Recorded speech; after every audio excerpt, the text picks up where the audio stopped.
अस्सलाम वालेकुम, शराय दसूर से मैं हूं अब्दुल करीम सिद्दीकी और आप हैं AQS के साथ। और मेरे साथ हैं जनाब हसनात मलिक और नासिर इकबाल साहब।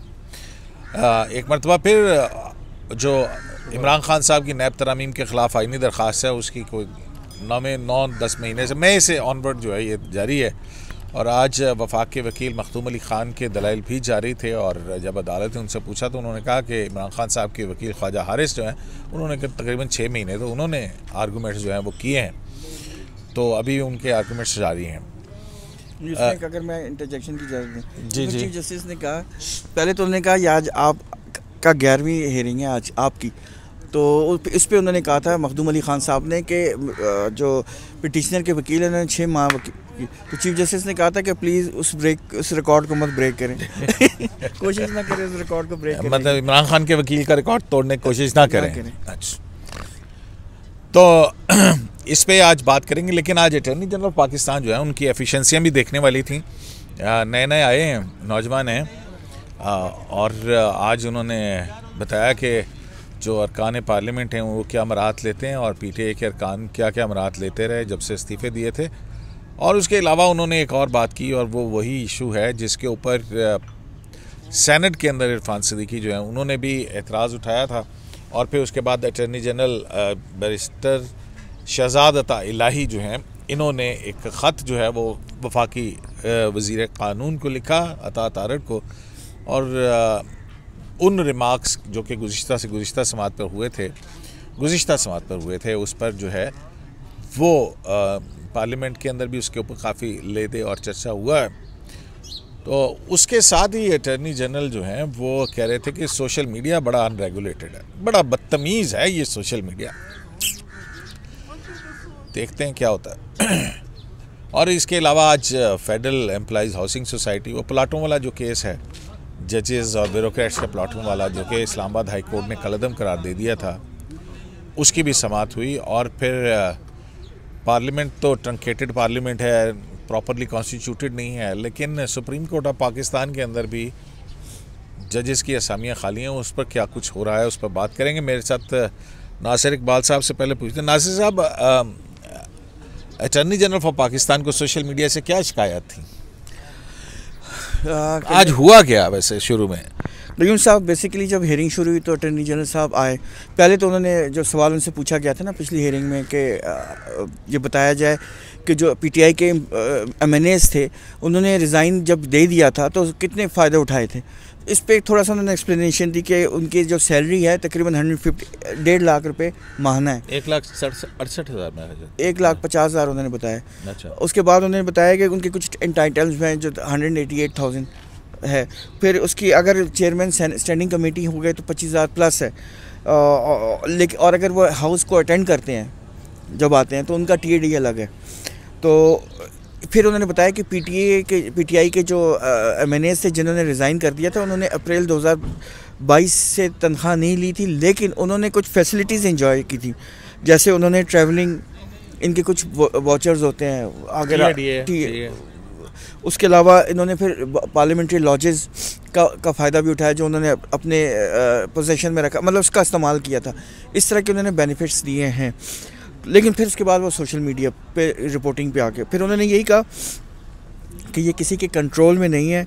और जो मैंने एक स्टेटमेंट कल जारी की थी वो यकीनन एक क्लैरिफिकेशन नहीं है, लेकिन मैं चूँकि उसका विटनेस था तो मैंने यही समझा कि ये मुनासिब है कि मैं इसको इशू करूँ ताकि रिकॉर्ड स्ट्रेट हो और ये बेहतर होगा कि वो अंग्रेज़ी में कहते हैं nib the evil in the bird हो जाए, मतलब उसको उर्दू में क्या बुराई का जड़ से खात्मा कर, बढ़ने से पहले ही उसको रोक दिया जाए। लेकिन एनी हाउ जो मैंने कहा मैं उसको स्टैंड करता हूँ, ये तो उन्होंने कहा। दूसरा उन्होंने कहा कि जो पैमरा के रेगुलेशंस हैं और दूसरे भी हैं, तो प्रिंट मीडिया और इलेक्ट्रॉनिक मीडिया फिर भी रेगुलेटेड है और स्ट्रक्चर्ड है, लेकिन जो फिनोमिना है ना जो सोशल मीडिया का या यूट्यूब का, वो अनरेगुलेटेड है, वो रेगुलेशन नहीं है उसकी। और कभी कभी ये प्रॉब्लमेटिक हो जाती है।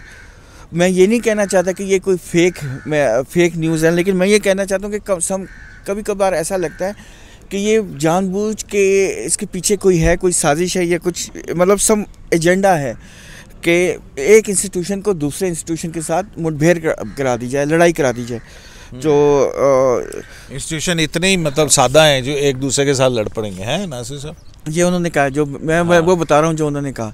और उन्होंने कहा कि देखें, मैंने तो एक दफ़ा इशू कर दिया, लेकिन मैं हर दफ़ा तो नहीं कर सकूँगा, तो मैंने इसलिए आगे आपकी मर्ज़ी है, कोर्ट अगर कुछ करना चाहे तो। इस पर चीफ जस्टिस उमर अता बंदयाल साहब ने ऑब्जर्वेशन की, ये बड़ा थाटफुल था और आपने एक रिस्पॉन्सिबल जेस्चर दिया है, being a law officer of the country. एरनेस यानी कि गलत किस्म के एट्रीब्यूशन हमें दी गई, और मैंने कोई मटेरियल भी देखा है और ये बहुत अफसोसनाक है और आउट ऑफ कंटेक्स्ट था और स्लांट था इसमें। इसका जो जिस तरह उसको चलाया गया उसमें स्लांट था। स्लांट को उर्दू में क्या कहेंगे? मतलब एंगलिंग थी उसके अंदर, एक नुक्ता नज़र, एक जाविये से एक गलत ट्विस्ट था। ट्विस्ट था। तो उन्होंने कहा लेकिन हम इन तमाम चीज़ों को हम यानी कि टॉलरेंस और पेशेंस के साथ लेते हैं, और ये होप करते हैं कि जो हमारी मीडिया भी रियलाइज़ करेगा कि जो हम अगर ये रिएक्शन नहीं लेते तो ये इट डिज़र्व म्यूचुअल रिस्पेक्ट। और उन्होंने कहा कि मैं इस पे बिलीव करता हूँ कि मैं कंट्रोल पे बिलीव नहीं करता, लेकिन जो सच है, जो ट्रूथ है, उसको आना चाहिए। तो लेकिन ये है कि हमने इस हियरिंग में हमारा बहुत अच्छा एक्सपीरियंस है, हमें बड़ी अच्छी किस्म के दलाइल मिल रहे हैं, इस तरह की बात है। और मुझे इस बात पे खुशी है कि आप एक जो यानी कि मैं उसको नहीं, आप अंग्रेजी में बोल दें, मैं अपनी बिसात के मुताबिक तर्जुमा कर लूँगा इसका। आपने अपने आप को एरे ऑफ इल्यूमिनेशन यानी कि जो एनलाइटेड किस्म के लोग हैं उसमें शामिल कर लिया है, यानी अटॉर्नी जनरल साहब को ये कहते हैं। इस मखदूम अली ख़ान साहब ने भी एक बात की, उन्होंने कहा कि इसको अगर आप ट्रांसक्रिप्ट अवेलेबल कर दें तो ये प्रोसीडिंग्स की ट्रांसक्रिप्ट अवेलेबल कर दें तो उससे बहुत सी चीज़ें जो है ना वो क्लियर हो जाएंगी, या फिर कैमरा को आने की इजाज़त दे दें कोर्ट रूम में, जिस तरह ब्रेग्जिट में हुआ था। तो इससे पॉलिटिकल जो वैसी हमेशा मतलब जो पॉलिटिकल बातें तो होती है ना उसमें हमेशा गर्मी होती है, उससे बड़ा कंट्रोल हो जाएगा। तो इस पे चीफ जस्टिस ने कहा था कि हमने इसको कंसिडर किया है, लाइव स्ट्रीमिंग की बात की, तो हम इसको फुल कोर्ट में कंसिडर करेंगे। और लेकिन अदालती कार्रवाई को बराह रास्त दिखाने के हवाले से वो काजी फाइजा साहब की दरख्वास्त थी, उससे इसके ऊपर 6-4 से फैसला हुआ था और फिर ये हुआ था कि जनाब फुल कोर्ट करेगा, लेकिन उसके बाद नासिर साहब फुल कोर्ट की मीटिंग ही नहीं हुई। फिर 2.5 साल हो गए। हाँ, 2.5 साल हो गए। फुल कोर्ट की मीटिंग होगी तो पहले दिन से आपके हर प्रोग्राम में हम पहले दिन से ये कह रहे हैं कि फुल कोर्ट की मीटिंग होनी चाहिए ताकि तमाम सीनियर जजेस लेकिन ये असरार साहब ये मतलब सोशल मीडिया से इतना ठीक है, ये बात वैसे एक तरह से है, दुरुस्त भी है कि सोशल मीडिया के ऊपर बाज़ ऐसी खामखा के अंदर गलत सलत खबरें जो हैं वो आपके हवाले से गलत की गई, बिल्कुल की गई, मलिशियस, कोई जजेस के हवाले से ऐसी जो आपने की भी नहीं और वो किसी एट्रीब्यूट करके, और ये बहुत से लोगों के बारे में ये हो रहा है कि वो उसकी तस्वीर लगा के ना कोई ऐसी स्टेटमेंट की जी फलां ने ये दावा कर दिया, अब वो चीज़ फिर व्हाट्सएप पे ना उसके स्क्रीनशॉट जाते हैं। ये बड़ा अफसोसनाक है, ये बिल्कुल इसमें ये चीज़ है। लेकिन अभी एक आपको याद होगा, झूठ जो है वो तो खुद ब खुद ही मर जाता है। देखें, अटॉर्नी जनरल साहब जो है ना उनको ये समझना चाहिए कि अभी एक पिटीशन भी आई थी, आपको याद है कि पिंडी के एक वकील हैं और एक कराची के वकील थे वहीद साहब की, क्या उन्होंने पिटीशन दायर की थी कि सोशल मीडिया को रेगुलेट करने के लिए। तो उन्होंने कहा ये हमारा काम नहीं है। जस्टिस एजाजुल एहसन, जस्टिस मज़ाहिर और जस्टिस मुनीब अख्तर थे, उन्होंने पिटीशन डिसमिस की मेरे ख्याल है अभी कोई, क्योंकि नासिर साहब 2 हफ्ते पहले 3 ये इस तरह की कोई। तो मीडिया का जो काम रेगुलेट करना, देखें ये जो होता है कई दफ़ा हो जाती है चीज़ें मेरे ख्याल में, लेकिन जो रेगुलेट या स्ट्रक्चर तो हर जगह करना है ना। चीफ जस्टिस का इख्तियार भी बड़ा ज़रूरी है रेगुलेट करने का। अटॉर्नी जनरल के हवाले से कि जी लॉ अफसरों की अपॉइंटमेंट भी रेगुलेट होनी चाहिए, हर चीज़ में कहीं है पॉजिटिवली नेगेटिवली भी देखनी चढ़ती हैं। बाकी चीफ जस्टिस साहब जो हैं उन्होंने बड़ा ये जो उसको अप्रिशिएट करना चाहिए कि उन्होंने कहा जी कि हमें पेशेंस और टॉलरेंस दिखानी चाहिए। और देखें ये हर जज की लेगेसी होती है, जिन्होंने मीडिया ख़िलाफ़ कार्रवाइयाँ की वो जज तो रिटायर हो गए, मीडिया उसी तरह जारी है, और आज उनको कैसे याद रखा जाता है। तो ये एक जज का भी होता है कि कई दफ़ा अगर कोई थोड़ा गलत भी हो जाए तो जो मैग्नेमिटी जज दिखाता है, जो चीफ जस्टिस दिखाता है, उसको हमेशा अप्रिशिएट किया जाता है। और मेरा ख्याल है कि मौजूदा चीफ जस्टिस जो हैं उनको गो के कई जगह हमें है कि जी उन्होंने रेस्क्यू नहीं किया मीडिया को, लेकिन मीडिया के खिलाफ का जो है वो सख्ती उस तरह नहीं की। अगर वो इस तरह उनको इर्द गिर्द लोगों ने कहा और वो कर दी तो मेरा ख्याल है फिर वो भी उनको भी उन्हीं जजेस पे, जिस तरह जवाद ख्वाजा साहब ने इरफान कादिर की लाइसेंस सस्पेंड कर दिया वो 5 महीने, और इरफान कादिर तो अब फिर वकालत में आ गए हैं दोबारा, लेकिन जवाद ख्वाजा साहब ने किताब भी लिखी, वहाँ उस पर भी ऐसी चीज़ें एंगलिंग करके की, उस पर अलग चीज़ें हो रही हैं कि अलग एक प्रोग्राम करेंगे। हाँ। ये एक चीज़ है कि मेरा ख्याल है कि सोशल मीडिया, अटॉर्नी जनरल साहब जो हैं ये इनको थोड़ा सा देखें, इनके हवाले से परसेप्शन बड़ी, आप देखें कल जब इनकी वो स्टेटमेंट आई तो नीचे लोगों ने कहा जी कि सफारशी अटॉर्नी जनरल इनको तो अपॉइंट ही एक 1 सेक्शन ऑफ जुडिशरी ने किया है, उनके हकूक़ को प्रोटेक्ट कर रहे हैं ये वो। हालांकि मेरे ख्याल था कि म्यूचुअली ये हुआ था एग्री कि ये जो है वो प्रेस रिलीज जारी की जाए, अच्छी बात है, लेकिन अटॉर्नी जनरल साहब को ये स्टेटमेंट नहीं देनी चाहिए। और मेरा ख्याल है कि उनको खुद जो है अपने मामला भी फेडरल गवर्नमेंट के साथ, प्राइम मिनिस्टर के साथ इस्तवार करने चाहिए। मेरी इत्तला ये है कि लाहौर में को मशवरा दें। हाँ, लाहौर में कोई मीटिंग अभी कोई हुई है, उनकी जो लीगल टीम है नून लीग की उसमें या प्राइम मिनिस्टर की, उसमें उनको शामिल ही नहीं। प्राइम मिनिस्टर ने कहा जी मैं तो जानता भी नहीं हूँ, मिला भी नहीं हूँ, तो फिर अटॉर्नी जनरल किसने लगा दिया। तो ये चीज़ें फिर आप जब इस तरह आएंगे तो फिर लोग आप पे भी सवाल होंगे करेंगे, तो बड़ा ये जो बड़ा सेंसिटिव मौजू है। ये जो है फजल इलाही चौधरी साहब के पोते हैं क्या है? ये नासिर साहब बताएंगे। प्रेसिडेंट जो थे भुट्टो साहब के ज़माने में जो प्रेसिडेंट थे ना, ये उनके पोते हैं। लेकिन उस हवाले से बड़ा एक लतीफ़ा भी मशहूर है ना, जब मैं एंटर हुआ था जर्नलिज्म में ना, तो उस वक्त से मीडिया से हुकूमतों को भी शिकायत थी, हर इंस्टीट्यूशन को शिकायत होती है। तो इन चीज़ों पे जाना ही नहीं चाहिए। देखें, मीडिया का जो काम है वो उनको, ठीक है आपकी बात ठीक है, जैसे आज सुबह एक रूमर चल रही थी, एक अजीब गरीब किस्म की कि जी किसी ने लेटर लिख दिया इलेक्शन कमीशन को कि आप इलेक्शन की डेट दें। कहने का ये मकसद है, किसी ने क्या, किसी जज ने लिखा? हाँ, ये सोशल मीडिया पे चल रहा है। सोशल मीडिया पे चल रहा है, जबकि अभी तक तो हमें यही पता लगा है कि ये गलत है, ये इसमें कोई सदाकत नहीं है। देखिए, ट्रुथ होना चाहिए, फैक्ट्स होनी चाहिए, लेकिन आप मीडिया का मुंह बंद नहीं कर सकते। देखिए, लेकिन नासिर साहब ये तो चले एक उस फिक्रे की हद तक हो गया कि क्योंकि उस पार्लियामेंट के ऊपर बहुत उसमें बात हुई तो इस वाले से हो गया, लेकिन उससे पहले ये ट्रंकेटेड पार्लियामेंट, नामुकम्मल पार्लियामेंट, प्रॉपरली कॉन्स्टिट्यूटेड नहीं है, पार्लियामेंट की इंटेंट क्या है, मतलब हर किस्म की वो जो चीज़ है ये तो हुई नहीं है। ये सारा कुछ डिस्कस नहीं हुआ। अलावा पार्लियामेंटियन ने फ़ायदा उठाया है। हाँ? मतलब अगर उठाया भी है तो मतलब ये इस तरह की ऑब्जर्वेशन नहीं आनी चाहिए। ये इस तरह की ऑब्जर्वेशन बहुत नेगेटिव होती हैं। आप क़य्यूम साहब, वो फिर इस तरह ही आएगा ना, फिर सवालात उठेंगे, कहेंगे कि जी जो जजमेंट जिसमें आप वाले वो मैटर में जिसमें काजी साहब क्या वो फोमोटो लिया था, वो जजमेंट आई, उस बेंच में कौन से जजेस थे, फिर वो उसका बेनिफिट क्या मिला, किसको कर्टेल करना था, और 1 साल से क्या हो रहा है, वो भी सारी चीज़ें फिर सामने आएंगी।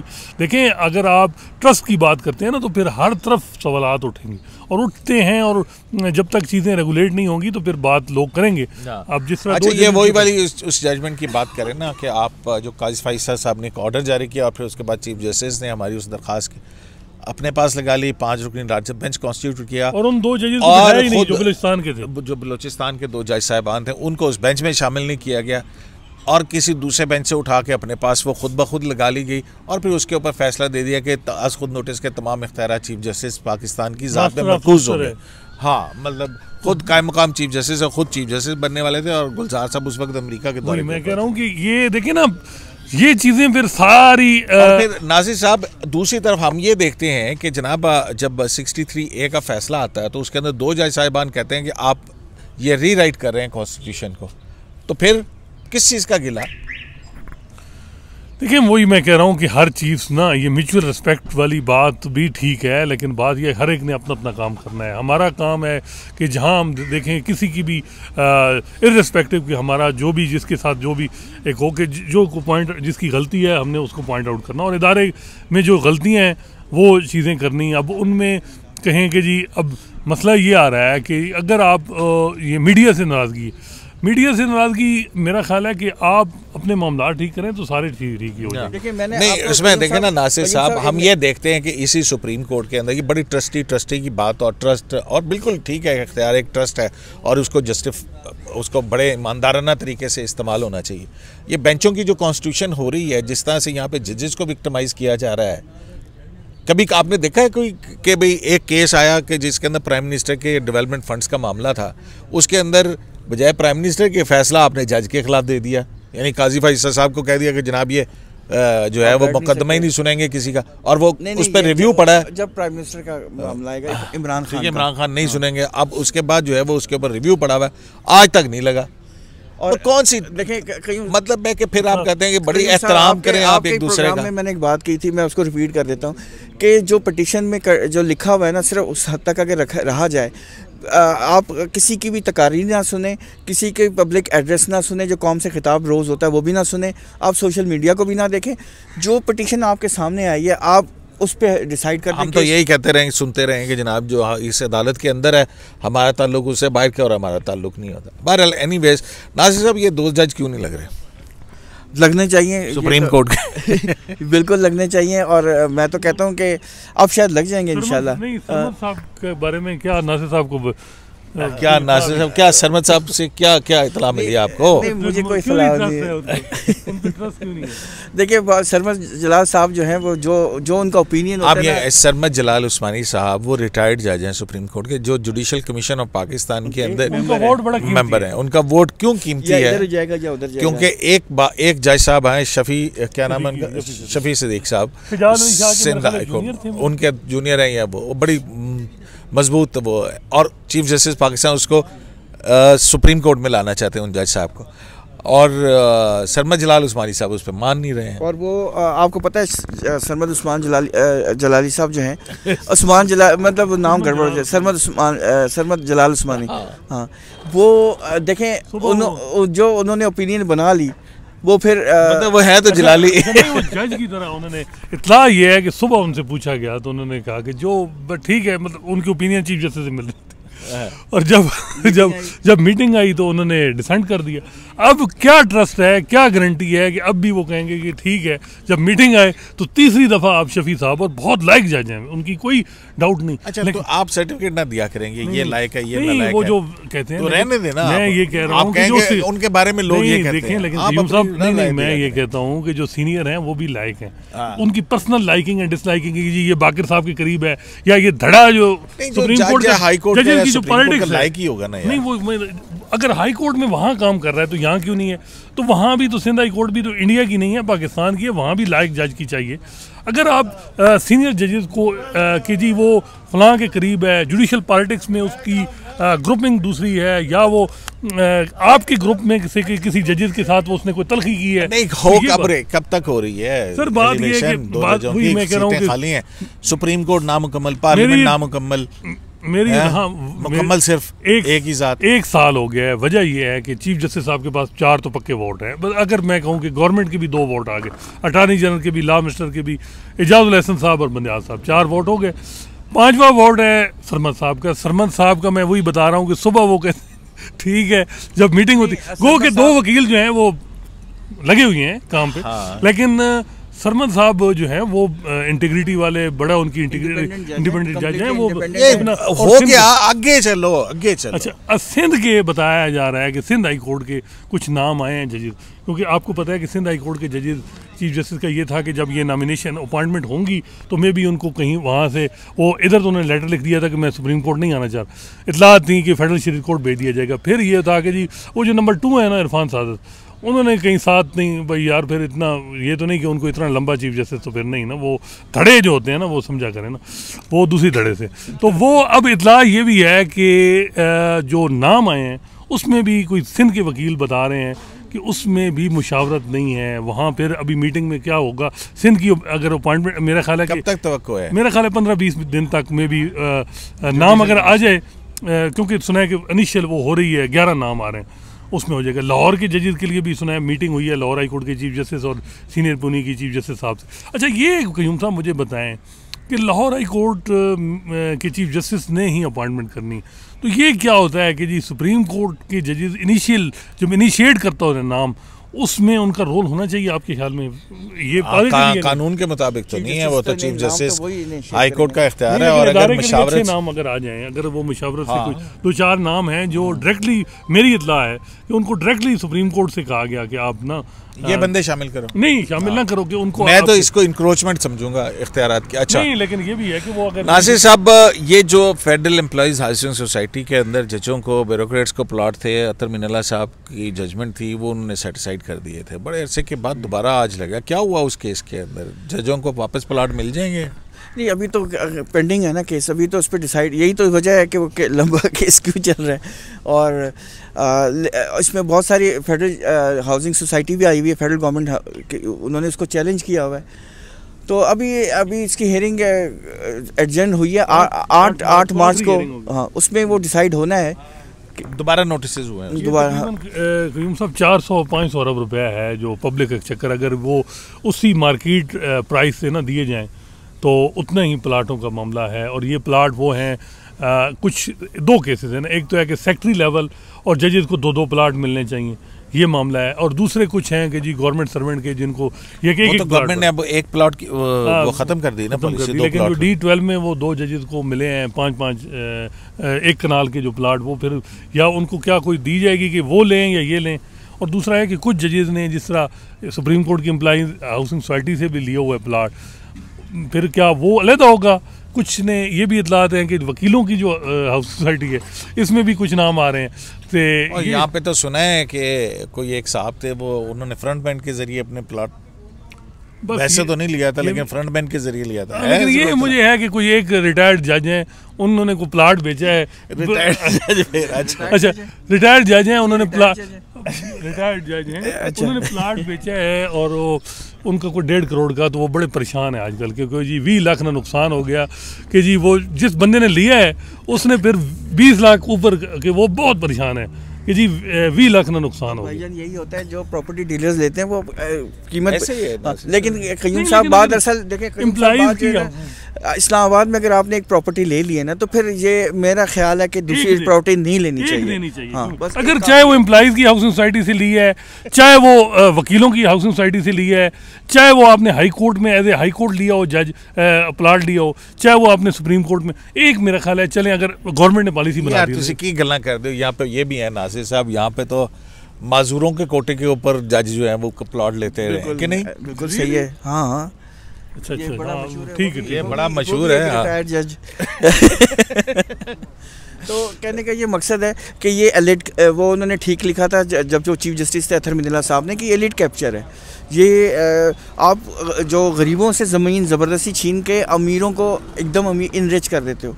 और नहीं, वो ठीक है आपकी बात। दूसरा ये है कि वो फैसला भी दिया था ना कि उसमें जस्टिस काजी फाइसा, और वो 4 रुकनी बेंच का फैसला था जिसमें उन्होंने कहा था कि जज और फौजी अफसरान जो है वो अहल नहीं है इसके, नहीं आते, लेकिन वो एक जज का नोट था। तो अब देखते हैं कि जस्टिस मुनीब अख्तर की सरबराही में बेंच जो है वो क्या फैसला करता है। लेकिन कयूम साहब, वो जो जस्टिस काजी फाइज ईसा साहब ने अपनी तमाम जो प्रॉपर्टीज़ की लिस्ट दे दी थी, तमाम जजेस को दे देनी चाहिए, कोई बंदा उंगली नहीं उठाएगा। जी नासिर साहब ने एक नया पड्डा खोल दे। वो कहते हैं कि चीफ जस्टिस उमरताब बंदयाल साहब जो हैं उन समेत तमाम जज, नहीं मेरा ख्याल है साफियों को भी दे देने, वैसे मिसाल होना चाहिए। हाँ बिल्कुल देनी चाहिए साफियों की भी, और सबको जिसकी भी है। लेकिन वो साफी तो चलो एक प्राइवेट है ना। क्यों प्राइवेट सर? जब हम सवाल उठाते हैं तो हमें भी थोड़े अपने मामला, जब किसी स्कीम में लेते हैं ना, तो फिर वो आपको भी तो वो किया जाता है ना, मुंह बंद किया जाता है, आपको भी तो प्रॉपर्टीज मिलती है। अब जंगलात की ज़मीन पे पंजाब हुकूमत ने प्लाट दिए हैं साफियों को 1-1 कनाल के, तो वो मुंह ही बंद किया गया। हालांकि वो इरेगुलर जो भी थी, अभी ये जजमेंट आई अभी रिसेंटली फॉरेस्ट ज़मीन, जो जंगलात की ज़मीन पे काजी फाइसा साहब ने, उन्होंने कहा कितनी इंपॉर्टेंट है।